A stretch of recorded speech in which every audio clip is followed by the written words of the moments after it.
Hi, I'm Hazel. It is almost Saturday, so it's time to catch up with a brand new vlog. This week, we are officially 1 week post Blizzcon, so people that went to the convention had time to come home and see their dogs and cats again and get depressed that Blizzcon was over. Everybody's had a couple of good days to really process the exciting news that we got at Blizzcon, and a couple of fan sites and podcasts this week have had the chance to sit down with various members of the WoW dev team and do some interviews. So the notes for those are all up. There's a big list on MMO Champion that you can kind of scroll through if you don't want to watch all of them. From my look through it, it doesn't look like we got a whole bunch of new information. It seems like they did a pretty good job of covering everything that they wanted to talk about at BlizzCon. But I found out that what I thought were blood trolls are Zandalari trolls. It's a lot more syllables, but it does make more sense. I think blood trolls are the evil trolls in the zone. Zandalari trolls are going to be able to be druids, and their travel form will be a raptor. I can't wait to see, their cat and their bear form and see if they've done anything significantly different there from the regular troll druids, or I'm curious to see how much of that they're going to recycle. And then they talked a lot more about island content, which is that scenario thing where you go in and you do some objectives with 2 other players, so like a 3-man thing, and then there's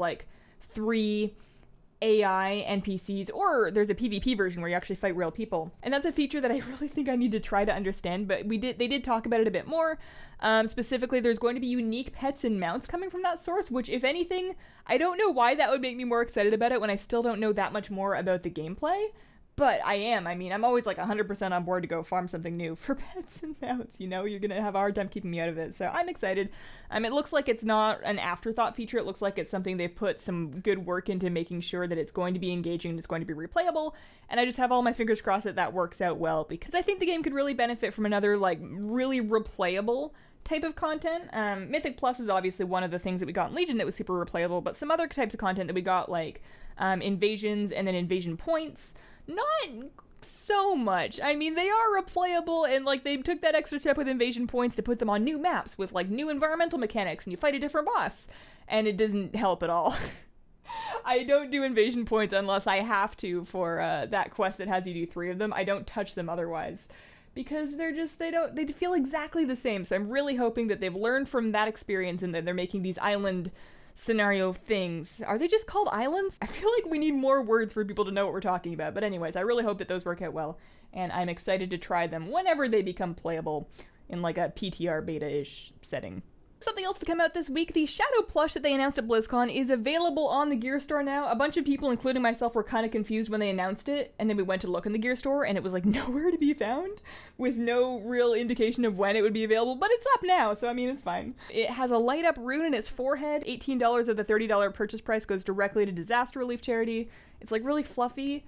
And I didn't order it. It's probably going to sell out. I'm probably going to be kicking myself later, but I'm sticking to my guns of saving money and not getting any more WoW plush, because this should be enough for any one person. But I am kind of banking on it continuing to be available, because as far as I know, the Mischief, that's still on the store, right? It's not like I'm going to run out of time. I could get it later, right? But if that is something that you were after, it's super cute and it's available now. And I didn't know about the light up rune. I don't know if they told us about that at BlizzCon. I think that might be new information. I don't know exactly how it works. I'm assuming you just poke it on the head and it starts to glow. I'm intrigued. Last night, actually, I watched a little bit of the Collegiate Dungeon Race, which is kind of like the MDI, except, for college teams. So a little bit lower on the scale of overall skill, because these people had much smaller pools of players to form their teams from. And they're doing a Mythic Plus Dungeon Race competition in exchange for scholarship money, which is kind of cool. So I randomly discovered that last night and watched a bit of it, and it was actually kind of interesting. I'm never super excited about watching, I didn't get super into the MDI because I'm watching it just being I feel like more happens in Arena, but I definitely came around a little bit. Flutebag and Rich Campbell were casting, and I think they did a really great job of kind of making the things that were happening more apparent, because I've done Mythic Plus, but I don't run them all the time. I'm not super up on which polls people are or aren't supposed to get. So it's helpful having somebody point out when somebody body pulled something they weren't supposed to, because I never would have noticed. That's usually me doing the body pulling. So it's going to be more of that this weekend. 5 to 9? 5 evenings. Evening Pacific time, I think, both Saturday and Sunday. So I'll probably watch a little bit more of that. It was kind of cool. Something else that came out this week, I talked about this a little bit in my last video, but Antorus raid release dates available, open now. Not open now, sorry, that's deeply misleading, I'm sorry. Antorus is going to be releasing on November the 28th, so not now, but we now know when now will be. So that's going to be out on the 28th, so we've got 2 weeks, 3 weeks? I don't know how to count days. A little bit of time. And it's going to follow the normal raid release schedule of Heroic and Normal first, and then Mythic opens a week later, and then LFR comes out 1 wing at a time starting at some point. I'm not quite up on that. Raid Finder Wing 1 opens with Mythic, and then the subsequent 3 wings are going to open 1 week at a time after that. So the last wing of Raid Finder won't be open until January the 16th. Glad we sorted that out. And I'm feeling pretty ready. I'm happy with the raid. I want to get into it. I've had a really long break from raiding because our guilds kind of called it quits on Tomb of Sargeras pretty early. We only had like 2 or 3 weeks of clearing Heroic Tomb before we decided to just take a break. There were other games that people in the guild wanted to play, and everybody was just kind of not feeling the raid night. We were having some wipes that could not be explained by rational explanations. So I've had a lot of time off, and I'm really excited. I hope that this gets my guild back. They've all kind of flitted off into various games. They played a bunch of Path of Exile. They played a bunch of Destiny. I feel like they played something else that I didn't play that I've completely forgotten about.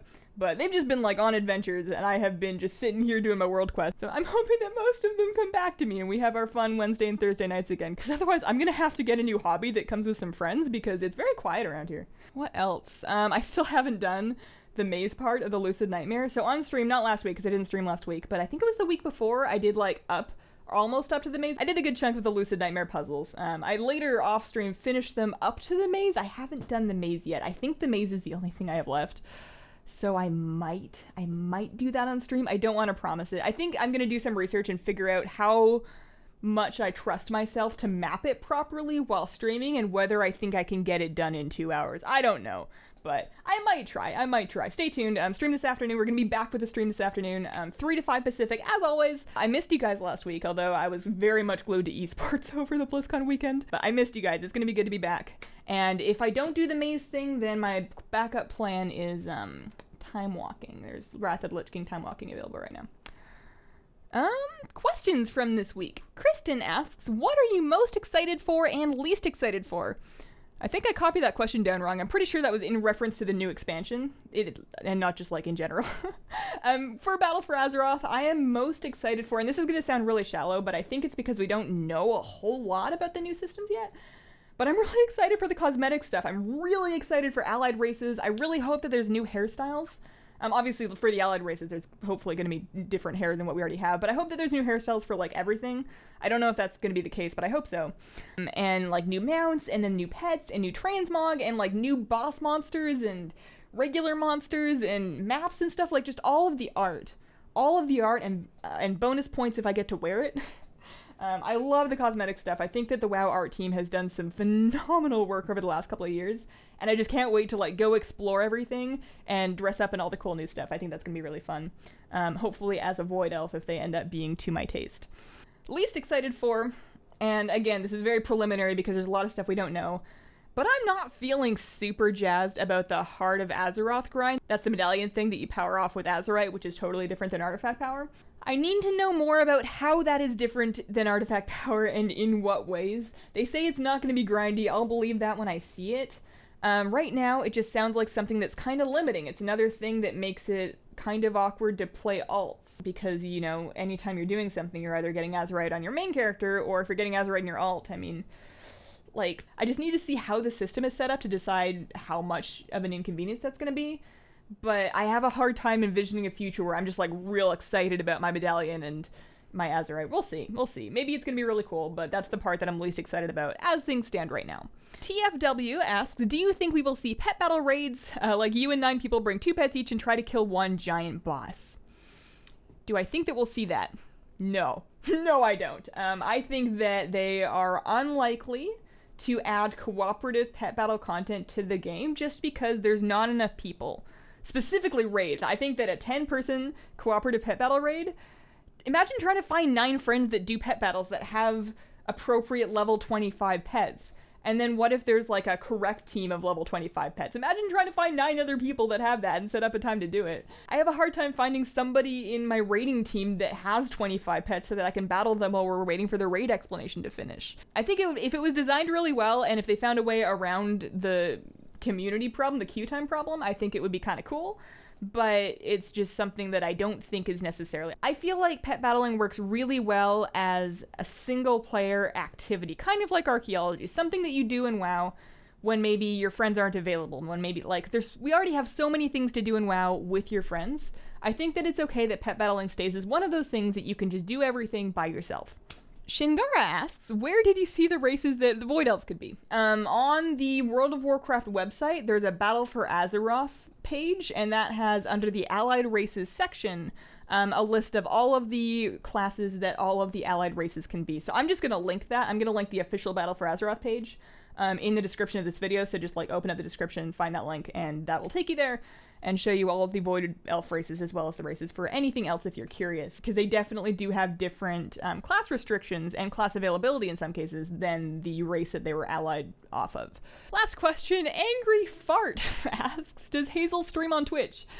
Not anymore. Not anymore. I have a Twitch page. It is completely defunct. The only thing I use Twitch for is watching other people's streams. So if you've been trying to find my weekly Friday stream and you keep going to my Twitch page and be like, Drat, she's not here, it's because I don't stream on Twitch. I stream on YouTube. I do it every Friday between the hours of 3 and 5 p.m. Pacific time, West Coast time.